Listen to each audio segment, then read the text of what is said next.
AP సార్వత్రిక ఎన్నికల్లో పవన్ కళ్యాణ్ నేతృత్వంలోని జనసేన పోటీ చేసిన 21 స్థానాల్లోనూ ఘన విజయం సాధించడంతో కుటుంబ సభ్యులు, పార్టీ వర్గాలు, అభిమానుల ఆనందానికి అవతుల్లేవు.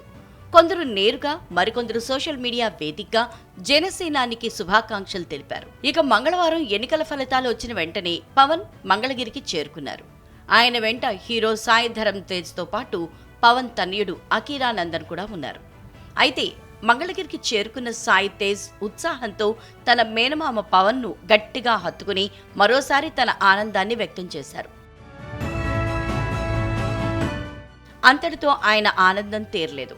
పవన్ను ఎత్తుకుని మరీ శుభాకాంక్షలు తెలిపారు. దీనికి సంబంధించిన వీడియోని సాయి షేర్ చేస్తూ, మీ గెలిపే మా పొగరు, జనసేనాని పవన్ కళ్యాణ్ నా హీరో, గురువు అంటూ పవన్ పై ఉన్న ప్రేమను మరోసారి చాటుకున్నారు. ప్రస్తుతం ఈ వీడియో నెట్టింట తెగ వైరల్ అవుతోంది. అభిమానులు, నెటిజన్లు దీనిని తెగ షేర్ చేస్తూ కామెంట్లతో హోరెత్తిస్తున్నారు. కాగా ఈ సార్వత్రిక ఎన్నికల్లో పిఠాపురం ఎమ్మెల్యే అభ్యర్థిగా పోటీ చేసి 70,000కు పైగా భారీ మెజార్టీతో గెలుపొందటమే కాకుండా తన పార్టీలో ఉన్న వారందరూ మంచి విజయాన్ని అందుకునేలా జనసేన చీఫ్ పవన్ కళ్యాణ్ కృషి చేశారు. దీంతో ఈ విజయానికి సంతోషిస్తూ టాలీవుడ్ స్టార్ హీరోలు కూడా ఎక్స్ వేదికగా ఆయనకు అభినందనలు తెలియజేస్తున్నారు.